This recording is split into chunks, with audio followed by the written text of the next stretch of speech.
일명 관종 유튜버, 민폐 유튜버, 악마 유튜버 등으로 불리고 있는 존이 소말리의 참교육 영상이 현재 한국을 떠들썩하게 만들고 있습니다. 이날 소말리를 직접 참교육한 UDT 출신의 한국인 남성은 한국에서 소말리가 벌인 기행들을 눈여겨보고 있었고, 보다 못한 나머지 한국인을 대표해 참교육을 진행한 것으로 알려지고 있는데요.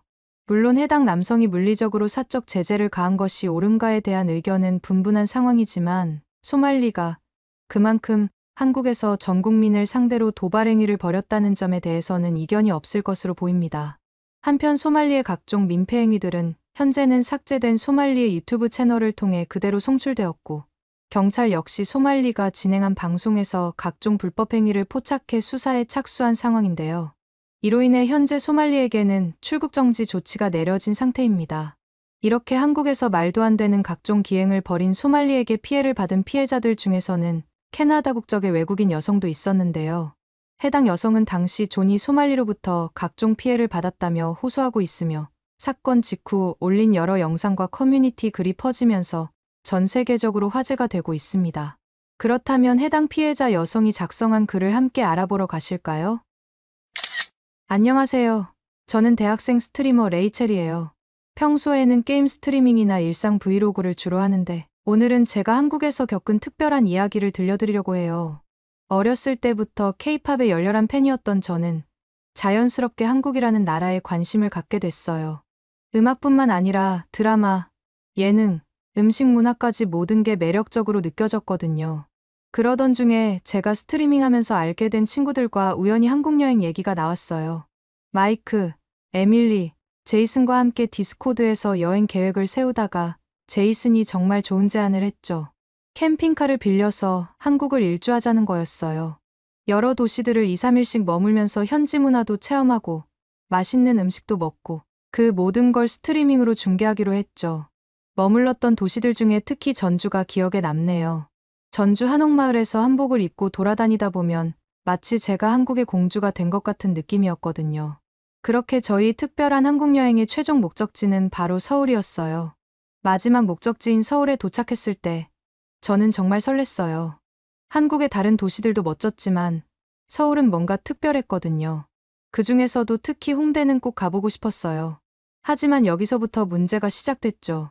제가 홍대에 가고 싶었던 이유는 좋아하는 K-팝 아이돌들이 자주 찾는다는 카페들도 많다고 들었고, 길거리 공연하는 영상들을 유튜브로 많이 봐서 실제로 보고 싶었거든요. 숙소도 일부러 홍대 근처로 잡았어요. 해가 지고 홍대 거리로 나왔을 때 제 기대는 정말 현실이 됐어요. 거리 곳곳에서 버스킹 소리가 들리고 맛있는 음식 냄새가 풍겨오고 예쁜 옷을 입은 제 또래 한국인들이 웃으면서 지나다니는 모습이 너무 좋았어요. 그런데 갑자기 시끄러운 고함 소리가 들렸어요. 처음엔 버스킹인가 했는데 뭔가 분위기가 달랐죠. 소리가 나는 쪽으로 가보니 한 흑인 남성이 카메라를 들고 있더군요. 흑인 남성은 큰 목소리로 주변 사람들을 향해 뭐라고 하고 있었어요. 그의 말투나 행동이 일반적인 관광객과는 달랐죠. 마치 일부러 사람들의 반응을 유도하는 것처럼 보였어요. 그때 갑자기 한국인 남성 한 명이 무리를 가로질러 걸어왔는데 그의 표정이 정말 무서웠어요. 주변 사람들도 뭔가 심상치 않은 분위기를 느꼈는지 삼삼오오 모여들기 시작했죠. 순식간에 벌어진 일이었어요. 한국인 남성이 그 흑인 남성의 핸드폰을 낚아채더니 힘껏 바닥으로 내던진 거예요. 폰이 바닥에 부딪히면서 내는 빠각 소리가 지금도 귓가에 생생해요. 그 순간 거리가 조용해졌어요. 마치 누군가가 일시정지 버튼을 누른 것처럼요. 저는 그저 그 자리에 얼어붙은 채로 서 있었어요. 평화롭고 안전하다고 알려진 한국에서 이런 일이 벌어지다니 너무 놀랐거든요. 하지만 동시에 뭔가 이유가 있었을 거란 생각도 들었어요. 제가 한국에 대해 공부하면서 알게 된 건데 한국 사람들은 아무 이유 없이 폭력적이지 않다고 들었거든요. 그래서 뭔가 그 흑인 남성이 정말 심각한 잘못을 했나 보다 하는 생각이 들었죠. 하지만 그 사건과 상관없이 저는 한국의 클럽 문화도 경험해보고 싶었어요. 마이크가 함께 가주기로 했는데 솔직히 든든했어요. 마이크는 키도 크고 체격도 좋은 편이라 혹시 모를 상황이 생기더라도 안전할 것 같았거든요. 그래도 클럽에는 가보고 싶었어요. 마이크가 걱정하지 마, 내가 있잖아라고 하면서 자신만만하게 웃었거든요. 그의 키가 180cm가 훨씬 넘고 평소 웨이트 트레이닝을 한다는 걸 알고 있어서 그때는 정말 든든했어요. 클럽은 제가 상상했던 것보다 훨씬 더 즐거웠어요. 제가 평소에 다니던 동네의 클럽은 힙합이나 EDM이 주로 나오는데 여기는 K-팝도 자주 나왔거든요. 특히 놀라웠던 건 한국 사람들의 춤 실력이었어요. 마치 다들 연습한 것처럼 너무 잘 추더라고요. 다리에 힘이 빠질 정도로 놀고 나서야 클럽에서 나가고 싶다는 생각이 들더군요. 그렇게 저희는 클럽을 나와서 거리를 걸으면서 라이브 스트리밍을 시작했는데 채팅창에서 이해가 안 가는 채팅이 올라오기 시작했어요. 채팅창에서는 계속해서 소말리 주의보, 레이첼, 뒤를 조심해, 얼른 그곳을 떠나세요 라는 메시지들이 올라왔어요. 처음에는 무슨 소리인지 이해가 안 됐어요. 소말리가 무슨 뜻인지도 모르겠고 갑자기 왜 이런 얘기가 나오는 건지 이해가 가지 않더라고요. 그때 제 뒤에서 영어로 된 목소리가 들렸어요. 돌아보니 2명의 흑인 남성이 서 있었는데 한 명은 핸드폰으로 저를 찍고 있었고 다른 한 명은 계속 제게 다가오려고 했어요. 처음에는 그냥 다른 스트리머인가 했어요. 홍대에는 외국인 스트리머들도 많다고 들었거든요. 그래서 저는 너도 스트리머냐고 친근하게 물었죠. 그러자 그들은 웃으면서 대화를 이어갔어요. 어디서 왔냐? 혼자냐? 한국에서 얼마나 있을 거냐 하고 말이에요. 처음에는 그냥 평범한 대화 같았어요. 하지만 점점 그들의 말투가 이상해지기 시작했어요. 너무 예쁘다면서 제 얼굴을 찍으려고 하고 갑자기 신체 부위에 대한 이야기를 하기 시작하더니 결국에는 자기들 호텔로 가자는 말까지 하는 거예요. 채팅창에서는 계속해서 도망가세요. 위험해요. 경고가 이어졌죠. 저는 그런 흑인 남성을 보며 그만하라고 너네가 하는 얘기들 하나도 재미없다고 단호하게 말했어요. 하지만 그들은 멈추지 않았어요. 오히려 더 가까이 다가오면서 우리랑 같이 놀면 재미없지 않을 거야 라고 하면서 제 팔을 잡으려고 했죠. 그때 마이크는 뭐라고 있었냐고요? 마이크는 그저 멀찍이 서서 어색하게 웃기만 하는 거예요. 그 상황을 보면서 정말 마이크에게 실망했죠. 조금이라도 이 상황을 말려주길 바랬거든요. 결국 저는 안 되겠다 싶어서 제가 들고 있던 음료수를 흑인 남자의 얼굴에 확 뿌렸어요. 순간 주변이 조용해졌고 그들도 잠시 멈칫했죠. 저는 그 틈을 타서 마이크 쪽으로 도망갔어요. 이후에 음료수를 맞은 그들이 잠시 사라졌을 때 정말 안도했어요. 이제 그만 돌아갈까 하는 생각도 했지만 방송을 보고 있는 시청자들에게 이런 모습을 보여주기는 싫었어요. 그래서 평소처럼 홍대거리를 소개하면서 걸어가야겠다고 생각했어요. 그런데 갑자기 등 뒤에서 발소리가 들렸어요. 돌아볼 새도 없이 차가운 액체가 제 얼굴 전체에 끼얹어졌어요. 그 순간의 충격이란 눈을 뜰 수가 없었어요. 숨을 쉴 때마다 강한 알코올 냄새가 코를 찔렀고 눈 안으로도 술이 들어가서 눈을 뜰 수 없을 정도로 너무 따가웠죠. 제 원피스는 완전히 망가졌어요. 한국에서 300달러나 주고 산 새 옷이었거든요. 하지만 그것보다 더 끔찍했던 건 제 얼굴이었어요. 2시간이나 공들여 한 메이크업이 전부 번져내렸고 속눈썹도 다 떨어져 나갔죠.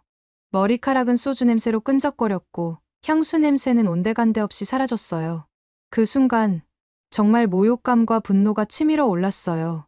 저는 그저 방송하면서 홍대의 아름다운 밤거리를 보여주고 싶었을 뿐인데 이렇게 망신을 당하다니요. 더군다나 옆에 있던 마이크는 어땠냐고요. 정말 그 모습을 잊을 수가 없더군요. 마이크는 그저 벽에 기대어 서서 어색하게 웃고만 있었거든요. 180cm의 키가 무색하게도 마이크는 마치 겁에 질린 토끼처럼 보였죠.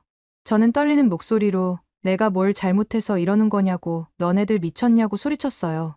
하지만 그 흑인들은 오히려 더 거칠어졌어요. 한 명이 제게 다가오면서 네가 먼저 시작했잖아 라고 소리치더니 갑자기 제 방송 장비를 향해 손을 뻗었어요. 두려움에 질린 저는 본능적으로 근처 피자 가게로 뛰어들어갔어요. 그런데 그때 정말 놀라운 일이 벌어졌어요. 바로 옆 클럽에서 일하던 가드 한 명이 상황을 눈치챘는지 순식간에 달려와서 제 앞을 막아섰어요. 그 한국인 가드는 정말 인상적이었어요. 키도 크고 체격이 너무 좋았거든요. 팔에 근육이 티셔츠를 뚫고 나올 것처럼 보였고 눈빛은 마치 호랑이 같았어요. 그는 단 한마디의 말도 없이 그저 그 자리에 버티고 서 있는 것만으로도 위압감이 느껴졌죠. 그의 등 뒤에서 저는 처음으로 안도감을 느낄 수 있었어요. 특히 놀라웠던 건 그 흑인 남성들의 태도가 순식간에 바뀐 거예요.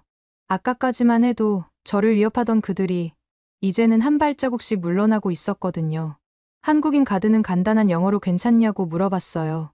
제가 겨우 고개를 끄덕이자 그 한국인은 고개를 돌려 흑인 남성들을 노려보았죠. 말은 없었지만 그 한국인의 눈빛만으로도 충분했어요. 더 이상 건드리면 가만두지 않겠다는 무언의 경고를 보내는 듯 했어요. 상황이 진정된 것 같아 보여서 그 가드는 자신의 위치로 돌아갔어요. 하지만 제 불안은 여전했어요. 역시나 그 불안은 현실이 됐죠. 가드가 사라지자마자 그 흑인 남성들은 또다시 슬그머니 제게 접근하기 시작했거든요. 이번에는 제가 먼저 핸드폰을 들이밀었어요. 지금 이 상황을 모두 찍고 있으니까 저를 함부로 대하지 말라고 외쳤죠. 당연히 시청자들이 보고 있다는 걸 그 흑인들에게 알려주면 멈출 줄 알았어요. 하지만 제 예상은 완전히 빗나갔어요. 오히려 그들 중 키 작은 한 명이 갑자기 제 핸드폰을 세게 쳐냈어요. 비싼 최신형 아이폰이 공중을 그리며 날아가 바닥에 떨어졌고 액정은 거미줄처럼 금이 갔어요. 더 끔찍했던 건 방송이 그대로 끊겨버렸다는 거예요. 그 순간 저는 정말 무서웠어요. 시청자들과의 연결, 즉 제 유일한 보호막이 사라져버린 거였으니까요. 공포와 두려움에 눈물이 왈칵 쏟아질 것 같았어요. 그런데 그때 또 다른 한국인 남성이 나타났어요. 이 사람은 조금 전에 가드와는 또 다른 분위기였어요. 좀 더 젊어 보였는데 운동을 많이 한 듯한 탄탄한 체격이었죠. 그는 즉시 상황을 파악하고는 저를 피자 가게 안쪽으로 데려갔어요. 안으로 들어가라고 한국어로 말하는 게 느껴졌고 저를 향한 진심 어린 걱정이 제스처만으로도 충분히 전달됐어요. 이 모든 상황을 지켜보면서 마이크는요. 아, 정말 말하기도 창피해요. 마이크는 여전히 멀찍이 서서 어쩔 줄 모르는 표정으로 서 있었어요. 제가 무서워서 떨고 있는 와중에도 그저 그 자리에 얼어붙어 있었죠. 그때 저는 진심으로 후회했어요. 마이크를 뭘 믿고 의지했나 하고 말이에요. 피자 가게 안으로 들어온 순간 저는 완전히 무너져 버렸어요. 다리에 힘이 풀려서 의자에 털썩 주저앉았고 손은 멈추지 않고 떨렸죠. 메이크업이 다 번진 얼굴로 속상해하는 제 모습이 얼마나 처참해 보였을지 안 봐도 뻔했어요. 하지만 피자 가게 직원들은 전혀 불편한 기색을 보이지 않았어요. 특히 제 또래로 보이는 알바생이 정말 천사 같았어요. 따뜻한 물을 가져다 주면서 괜찮을 거라고 진정 좀 하라고 말해줬거든요. 서툰 영어였지만 그 따뜻한 마음이 고스란히 전해졌어요. 심지어 제 얼굴에 묻은 술을 닦을 수 있게 새 수건까지 갖다 주셨죠. 마이크는요, 그 상황에서도 피자 가게 밖에서 어정쩡하게 서 있었어요. 마이크의 키가 그렇게 작아 보일 수가 없었죠. 오히려 처음 보는 한국인들이 훨씬 더 크고 믿음직스러워 보였어요. 남자다움이란 게 단순히 체격의 문제가 아니라는 걸 그날 밤 뼈저리게 깨달았죠. 피자 가게 직원들은 제가 완전히 진정될 때까지 기다려주셨어요. 알바생은 심지어 제 옷에 묻은 얼룩을 지우는 방법까지 알려주시더라고요. 소주 냄새는 금방 빠질 거예요 라고 번역기로 보여주시면서 말이에요. 그 작은 친절에 또다시 울컥하더군요. 호텔로 돌아와서도 한동안 진정이 되지 않았어요. 침대에 앉아있는데도 자꾸 손이 떨렸고 소주 냄새가 코끝에 맴돌면서 그 순간이 계속 떠올랐죠. 마이크는 계속 사과했지만 마이크의 말은 들리지도 않더라고요. 더 이상 마이크와 이야기하고 싶지 않았어요. 그렇게 마이크와 떨어진 후 저는 활동하고 있는 커뮤니티에 긴 글을 올렸죠. 한국에서의 아름다웠던 추억들, 그리고 오늘 밤에 있었던 일까지 모두 상세하게 적었어요. 사실 스트리밍이 갑자기 끊겨서 걱정하고 있을 시청자들에게 설명도 해야 했고요. 다음 날 일어나서 커뮤니티를 확인했는데, 와, 정말 수많은 댓글들이 달려 있었어요. 대부분은 절 걱정하는 따뜻한 메시지들이었죠. 그런데 그 중에서 특이한 댓글들이 눈에 띄었어요. 여러 명이 유튜브 링크를 달면서 이 사람이 당신을 괴롭힌 바로 그 사람이에요 라고 적어놨더라고요. 호기심에 링크를 클릭했는데 충격적이었어요. 제가 만났던 그 흑인 남성이 조니 소말리라는 악명 높은 민폐 유튜버였던 거예요. 유튜브 영상들을 보면서 저는 점점 더 충격받을 수밖에 없었어요. 다른 나라에서의 소말리의 행적도 끔찍했지만 한국에서 그가 보여준 행동들은 정말 이해할 수 없는 수준이었거든요.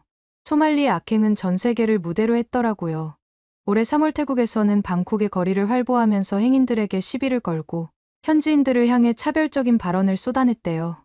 실시간 방송을 하면서 관광객들이 많은 거리에서 일부러 소란을 피워 시선을 끌었고요. 4월에는 이스라엘에서 더 심각한 사고를 쳤어요. 텔아비브에서 열린 시위 현장에 나타나 라이브 방송을 하다가 여성 경찰관을 향해 넌 정말 멋진 여자야. 내가 너의 삶을 바꿔줄게라는 식의 성희롱성 발언을 했대요. 체포되는 순간에도 난 미국인이다 를 외치면서 억울함을 호소했지만 이스라엘 경찰은 단호했죠. 외국인이라는 핑계는 통하지 않는다. 타국의 법을 존중하라며 엄중히 경고했다고 해요. 일본에서의 만행은 더 심각했어요. 도쿄 지하철에서 원폭 발언으로 승객들을 공포에 빠뜨렸을 때 유일하게 그를 제지한 건 한국계 미국인이었대요. 이 용감한 남성이 당신은 미국을 대표하는 사람이에요. 이런 행동은 다른 나라 사람들이 미국을 존중하지 않게 만들 뿐이에요 라고 지적하자 소말리는 오히려 한국전쟁 때 우리가 너희에게 뭘 해줬는지 잊었냐며 도발했다고 해요. 게다가 한국에서의 그의 행동은 정말 말도 안 되는 수준이었어요. 이태원에서는 위안부 할머니들을 기리는 평화의 소녀상 앞에서 춤을 추고 모욕적인 행동을 했더군요.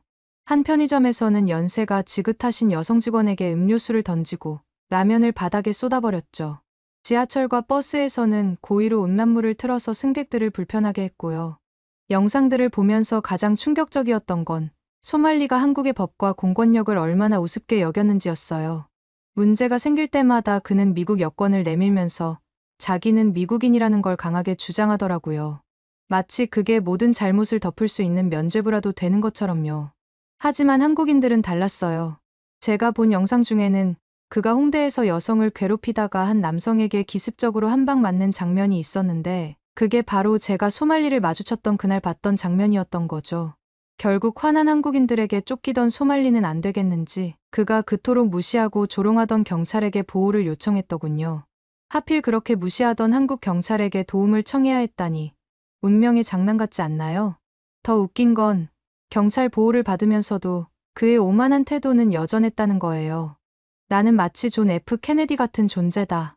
한국 경찰은 내 경호원이나 다름없다라는 식의 망언을 계속했대요. 특히 제가 가장 어이없었던 건 소말리의 SNS 행태였어요. 자신을 찾는 사람들이 많아지자 인천국제공항 제1터미널 사진을 올리면서 굿바이 코리아라고 썼는데 여기에 북한 인공기와 원숭이 이모티콘을 함께 넣었더라고요. 명백한 인종차별적 도발이었죠.